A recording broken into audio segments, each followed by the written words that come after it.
जय हिंद दोस्तों, happy independence day. आज भारत का 78 इंडिपेंडेंस डे है। आज भारत आज़ाद हुआ था। देखिए, भारत का इतिहास बहुत लंबा है, चाहे वो बिफोर इंडिपेंडेंस हो या आफ्टर इंडिपेंडेंस हो, है ना। इतिहास बहुत लंबा है। इस लंबे इतिहास से बहुत सारे क्वेश्चन बनते हैं, बहुत सारे फैक्ट्स बनते हैं, है ना। तो हमको इस टॉपिक से क्वेश्चन निकालना है जो हमारे एग्जाम के लिए महत्वपूर्ण हो। ठीक, तो आज हम कुल 10 क्वेश्चन पढ़ने वाले हैं। इसके बाद में हम डेली बेस पे क्वेश्चन पढ़ेंगे, ताकि अगर इस टॉपिक से, इस लंबी हिस्ट्री से अगर आपको क्वेश्चन आ जाए तो आपका आंसर गलत ना हो। ठीक है, शुरुआत करते हैं।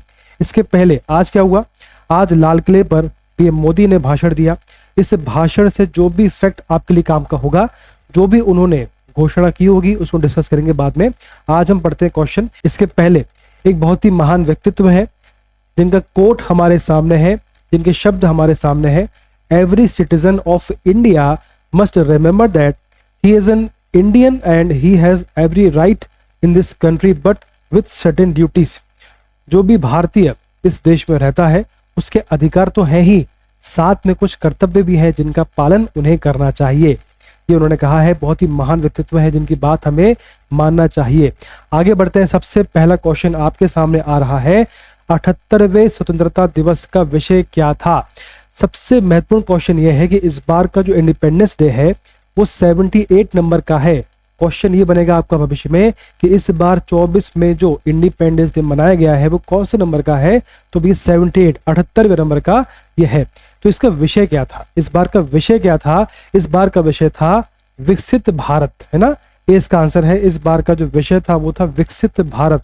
ये क्वेश्चन बन सकता है, क्वेश्चन पूछा जाता है कि इस बार का जो इंडिपेंडेंस डे था उसका विषय क्या था। आपने पढ़ लिया। ठीक, चलिए इसकी व्याख्या देखें। 78 इंडिपेंडेंस डे का विषय विकसित भारत है, जो, है ना, क्या लिखा है? विकसित भारत इस बार का विषय है जो 2047 तक देश को एक विकसित राष्ट्र में बदलने के सरकार के लक्ष्य के अनुरूप है। दो बातें मालूम पड़ती हैं कि विषय क्या है, इसके बाद में सरकार का लक्ष्य क्या है। सरकार का लक्ष्य है 2047 तक भारत को विकसित राष्ट्र में कन्वर्ट करना है, इसको विकसित करना है। ठीक है, तो लक्ष्य कब का है? 2047 का। ये आपको क्लियर होना चाहिए। क्वेश्चन इस प्रकार से पूछे जा रहे हैं, आगे भी आएंगे। अगला क्वेश्चन है, अंग्रेज भारत कब आए थे, है ना। ये क्वेश्चन पूछा जाता है। तो ऑप्शन आपके सामने है। इसका लास्ट ऑप्शन है, इसका डी ऑप्शन है। 1608 में अंग्रेज भारत में आए थे। इसकी व्याख्या थोड़ी पढ़ लेते हैं। अंग्रेज पहली बार 24 अगस्त, है ना, 1608 में सूरत बंदरगाह के रास्ते भारत आए थे। वे शुरू में व्यापारिक संबंध स्थापित करने आए थे, हम सब जानते हैं, और ईस्ट इंडिया कंपनी के लिए कारखाने, है ना, इसके लिए फैक्ट्री स्थापित करने यहाँ पे आए थे। और उसके बाद भारत में रह गए 200 साल के लिए, है ना। चलिए, ये आपका हो गया। इसके बाद में क्वेश्चन है, राष्ट्रीय ध्वज का अनुपात कौन, मतलब भारत का जो राष्ट्रीय ध्वज है उस संबंध में कौन सा कथन सत्य है, कौन सा गलत है, ये आपको बताना है। तो कथन आपके सामने है, पहले निकाल लेते हैं, इसके बाद देखते हैं इसका आंसर क्या है। ध्वज की लंबाई और ऊंचाई का अनुपात 3/2 होता है, बिल्कुल सही बात है ये। इसके बाद में है, ध्वज की लंबाई और चौड़ाई का अनुपात 3/2 होता है। इसके बाद में है आपका ध्वज की लंबाई और चौड़ाई ऊंचाई का अनुपात 2/3 होता है, गलत है। तो इसका सही आंसर है ए और बी, है ना। इसका आंसर डी सही है। डी मतलब कि ए और बी इसका आंसर सही है। इस प्रकार से आपका झंडा होता है 2/3 का। ठीक है, राष्ट्रीय ध्वज का आकार आयताकार होता है, यह आपका आयताकार होता है। लंबाई जो होती है, ऊंचाई का अनुपात हमने पढ़ लिया। आगे देखते हैं। भारत कितने वर्षों तक ब्रिटिश शासन के अधीन रहा है?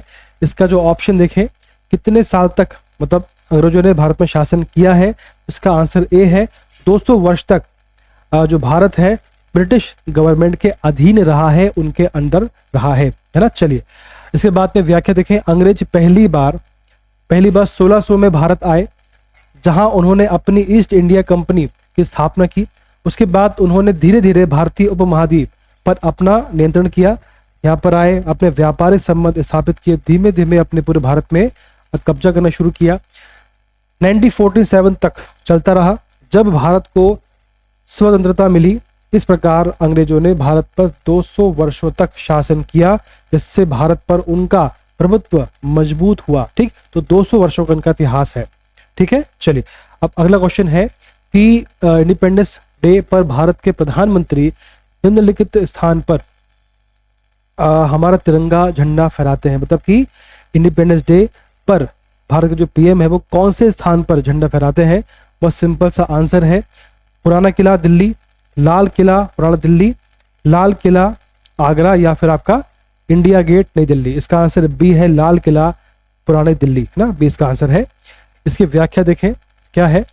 15 अगस्त 1947 को भारत ब्रिटिश इस प्रशासन से आज़ाद हुआ था और इंडिपेंडेंस भारत के पहले भारत प्रधानमंत्री पंडित जवाहरलाल नेहरू थे, हम जानते हैं, है ना। तो आपके पहले पीएम थे वो थे पंडित जवाहरलाल नेहरू ने दिल्ली में लाल किले के लाहौरी गेट के ऊपर, है ना, दिल्ली के लाहौरी गेट, क्या ये लाहौरी गेट के ऊपर भारतीय राष्ट्रीय ध्वज फहराया था। अच्छा फैक्ट है ये। इसके बाद में उस दिन से भारत के प्रधानमंत्री पुरानी दिल्ली के लाल किले पर हमारा तिरंगा झंडा फहराते हैं। उसकी शुरुआत किसने की?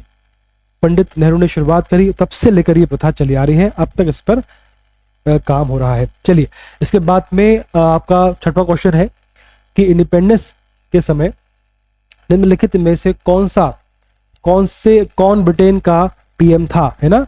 जब भारत आजाद हुआ उस समय ब्रिटेन का पीएम कौन था? इसके ऑप्शन आपके सामने है, लॉर्ड माउंटबेटन, विंस्टन चर्चिल, फिर आपका ऑप्शन है क्लेमेंट एटली और लास्ट में आपका है रामसे मैकडोनाल्ड। इसका सही आंसर है क्लेमेंट एटली, है ना, सी इसका आंसर है। अच्छा क्वेश्चन है, क्वेश्चन पूछा जाता है उन्होंने, अब देखो क्वेश्चन ये भी आता है कितने लंबे कब तक उन्होंने शासन किया। जो क्लेमेंट एटली है उनका समय काल था 1945 से लेकर 1955 तक उनका समय रहा है और भारत आजाद हुआ था 1947 में। ठीक है, इसलिए इसका आंसर होगा क्लेमेंट एटली। बात क्लियर है। चलिए अब बढ़ते हैं अगला क्वेश्चन। निम्नलिखित में से कौन जून 1948 तक न्यू डोमिनियन ऑफ इंडिया का पहला गवर्नर जनरल था, है ना। देखिए जरा उसको, मतलब भारत के आजादी के बाद से लेकर 48 तक कौन गवर्नर जनरल था भारत का। पहला आपका ऑप्शन है लॉर्ड माउंटबेटन, फिर ऑप्शन है सी राजगोपालचारी, सी ऑप्शन है डॉक्टर BR अंबेडकर, डी आपका है डॉक्टर राजेंद्र प्रसाद। इसका आंसर ए है लॉर्ड माउंटबेटन, है ना, इसका सही आंसर होगा। इसकी व्याख्या पढ़ लेते हैं। देखिए जब भारत आजाद हुआ था, इसका थोड़ा पढ़ लेते हैं। देखिए लॉर्ड माउंटबेटन जून 48 तक भारत के नए डोमिनियन के पहले गवर्नर जनरल थे। क्वेश्चन पूछा जाता है, उन्होंने जवाहरलाल नेहरू को स्वतंत्र भारत के पहले पीएम के रूप में शपथ दिलाई थी। भैया क्वेश्चन बन सकता है कि जो भारत के पहले पीएम थे उन्हें शपथ किसने दिलवाई थी और इंडिपेंडेंट इंडिया के पहले गवर्नर जनरल कौन थे? इसका आंसर आपके सामने है। चलिए अब बात करते हैं, क्वेश्चन है प्रसिद्ध उद्धरण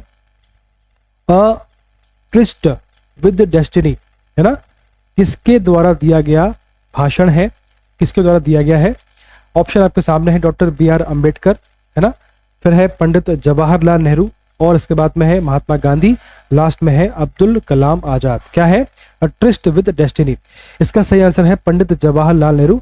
इसको थोड़ा पढ़ लेते हैं, इसके बारे में क्या फैक्ट है। देखो प्रथम प्रधानमंत्री पंडित जवाहरलाल नेहरू ने कहा था, बहुत साल पहले हमने नियति से वादा किया था और अब समय आ गया है कि हम अपना वादा निभाएं।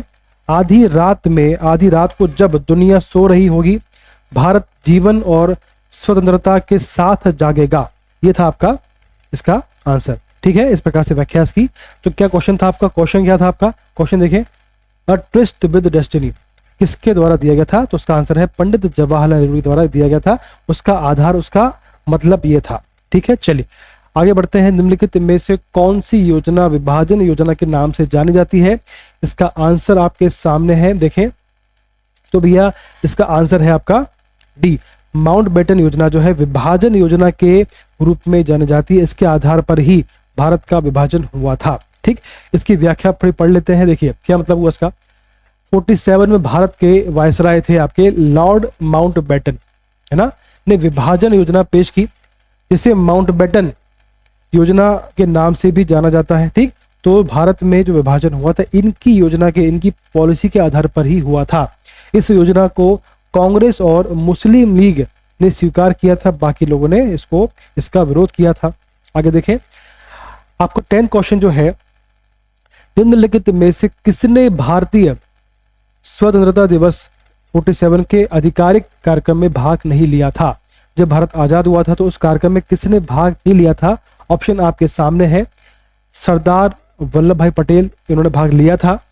उसके बाद क्वेश्चन है आपका, डॉक्टर राजेंद्र प्रसाद, इन्होंने भाग लिया था। महात्मा गांधी, इन्होंने भाग नहीं लिया था। डॉक्टर BR अम्बेडकर, इसका आंसर होगा सी, है ना, इन्होंने भाग नहीं लिया। इसकी व्याख्या पढ़ें, आप समझ जाएंगे। देखिए, महात्मा गांधी 47 के भारतीय स्वतंत्रता दिवस के आधिकारिक समारोह में, ऑफिशियल इसमें जो प्रोग्राम हुआ था, में भाग नहीं लिया था, उसमें शामिल नहीं हुए थे। इसके बजाय उन्होंने दंगों के दौरान शांति को प्रोत्साहित करते हुए कलकत्ता में 24 घंटे का उपवास रखा था। कलकत्ता में इस समय दंगे चल रहे थे, तो उन्होंने यहाँ पर आने के बजाय वहां जाना उचित समझा और वहां पर उन्होंने दंगे रोकने के लिए दुखी होकर 24 घंटे का उपवास रखा था, तो वो इस कार्यक्रम में नहीं आ पाए थे। ठीक, जिसका आंसर होगा महात्मा गांधी, सी। ठीक है, तो आज हमने क्वेश्चन पढ़े हैं। क्वेश्चन काफी महत्वपूर्ण क्वेश्चन है। यहां से कुछ क्वेश्चन एग्जाम में पूछे गए हैं, कुछ क्वेश्चन आने की संभावना है। आपको ध्यान से पढ़ना है, नोट करते चलना है। ठीक है, तो आज जो हमने पढ़ा है काफी महत्वपूर्ण है, पढ़ते रहिए। धन्यवाद, बेस्ट ऑफ लक।